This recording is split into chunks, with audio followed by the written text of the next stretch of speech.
soft chime of the entrance bell signals another customer entering Hartwell's fine jewelry. I glance up from the display case I'm arranging, my fingers lingering on the velvet cushion where engagement rings catch the carefully positioned lighting. "Welcome to Hartwell's," I say, straightening my tie.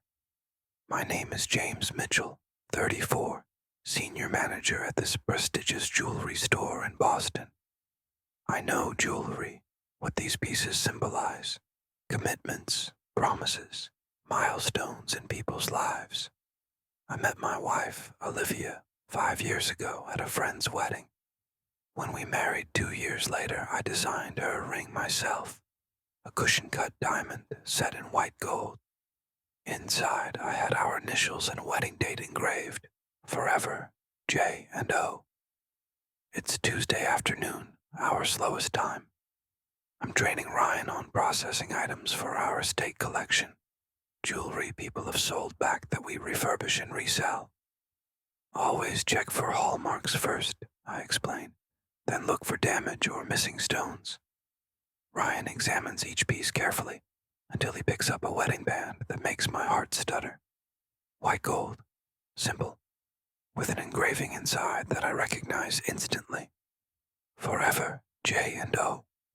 My hands suddenly feel cold. There must be a mistake. But as I take the ring, I notice the tiny nick on the outer edge, a small imperfection Olivia had pointed out shortly after our wedding.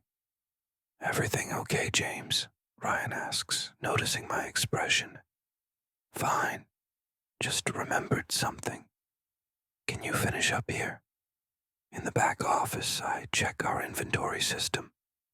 The ring was logged in yesterday. I switch to security footage, my heart pounding as I scroll through yesterday's recordings. And then I see her. Olivia enters at 2:17 p.m., wearing the navy dress she'd left the house in. She approaches the counter where Diane greets her. I watch as my wife removes her wedding band and places it on the counter. The transaction is quick. She accepts cash, tucks it into her purse, and leaves without looking at the camera. My stomach twists. Why would Olivia sell her wedding ring? We're not struggling financially. What could possibly be worth selling the symbol of our marriage? I study her body language. Her movements are efficient, almost rehearsed. No hesitation, no emotional struggle. This wasn't impulsive. My phone buzzes with a text from Olivia. "Working late tonight. Don't wait up for dinner. Love you." A familiar message lately. For months, she's been working late at her graphic design firm twice a week, coming home with tired eyes, but a strange energy.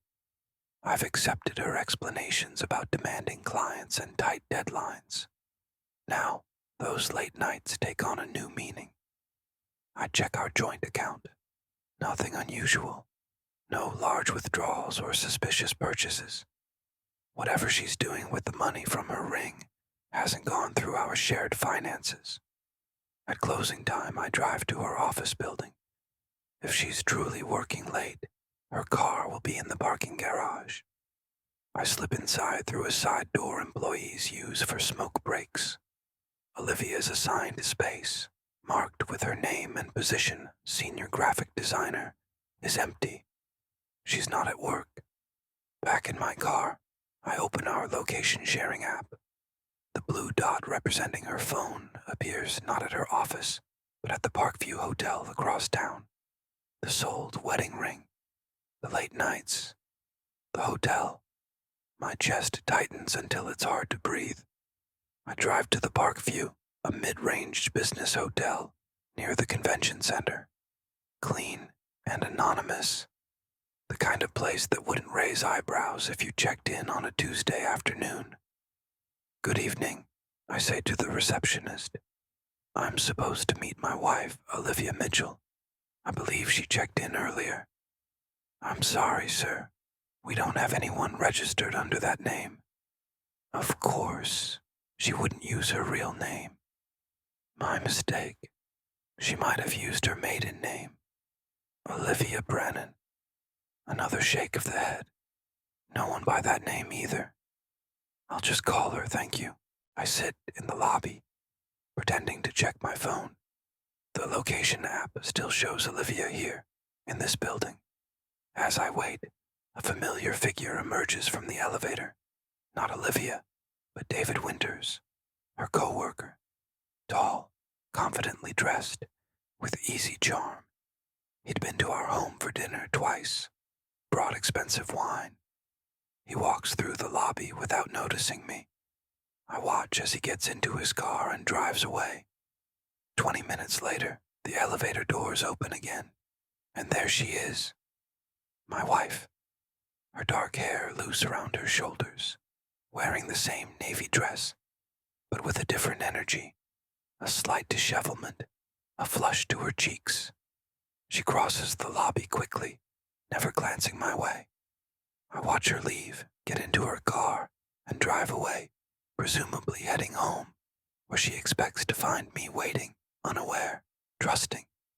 I sit motionless, the reality settling over me. The wedding ring sold for cash, the hotel room with her co-worker, the elaborate lies about working late.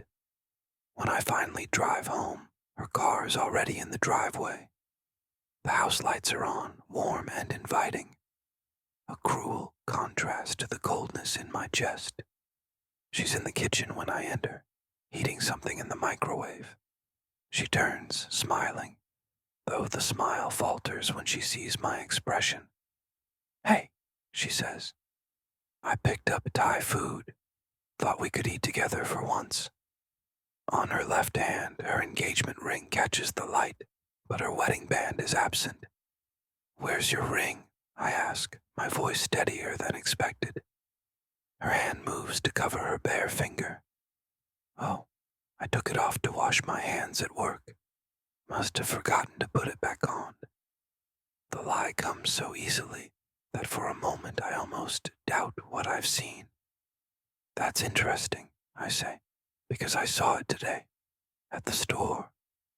Her expression freezes, panic crossing her features. "What are you talking about?" "Your wedding ring. It was processed into our pre-owned collection yesterday. I recognized it immediately. The inscription, even the small nick on the band." She says nothing, her face pale. "I checked the security footage. I saw you, Olivia, selling our wedding ring for cash. James, I know about the Parkview Hotel. I know about David. I know everything." The microwave beeps. Neither of us moves. "It's not what you think," she says finally. "Then what is it?" Because from where I'm standing, it looks like my wife is having an affair with her co-worker, selling her wedding ring to pay for hotel rooms. "It just happened," she says, tears forming. "David and I were working late. One night we got to talking, really talking, in a way you and I haven't in so long. So, you sold your wedding ring, the symbol of our vows." She looks down. "I needed cash that wouldn't show up on our statements. The ring was just sitting in my jewelry box most days anyway. I didn't think you'd notice. Didn't think I'd notice," I repeat. "Your wedding ring. The one I designed for you." "I'm sorry," she whispers. "How long?" 3 months. While I'd been helping couples select the symbols of their love, my own marriage had been unraveling. "Did you ever love me?" The question escapes before I can stop it. "Of course I did," she says. "I still do, in a way. But things changed. We stopped seeing each other, really seeing each other. And your solution was to cheat, to lie, to sell the ring I gave you. I made a mistake," she says. "But we can fix this, James. We can go to counseling. Stop. I can't do this right now." I turn and walk out, ignoring her calls. In my car, I stare at our house, the home we'd chosen together, filled with memories both real and, I now realize, imagined. I drive to a hotel, not the Parkview, and check in for the night. In the anonymous room, I remove my wedding band, turning it in the lamplight, reading the inscription, Forever, J and O. The irony is bitter. Nothing is forever. Not love, not commitment, not trust. The next day, I call in sick. I can't face the jewelry store, can't bear to sell symbols of love when my own has been so easily discarded. By evening, I've made a decision. I return home, finding Olivia waiting, eyes red from crying. We need to talk, I say, sitting across from her. I ended it with David, she says. Completely. I'm requesting a transfer to a different team.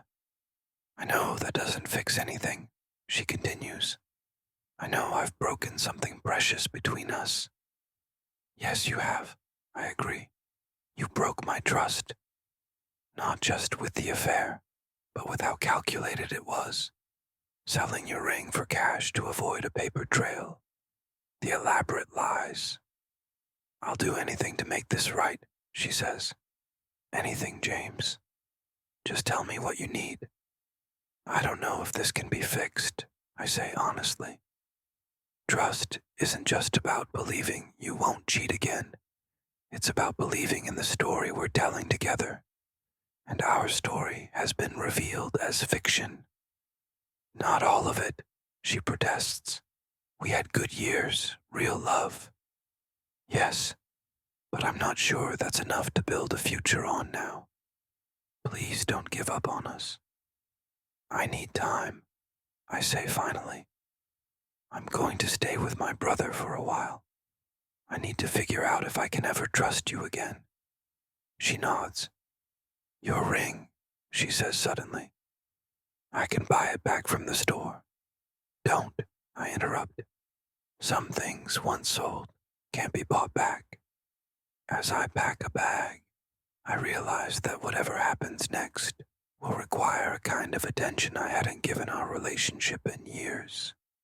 A willingness to look closely, to listen deeply, to feel fully, even when what I'm feeling is pain.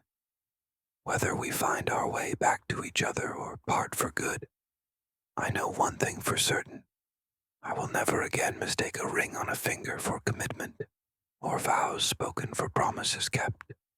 Some betrayals, like some precious metals, endure long after the shine has worn away. If this story touched you, leave a like to show your support, and subscribe for more whispered tales of heartbreak and hope.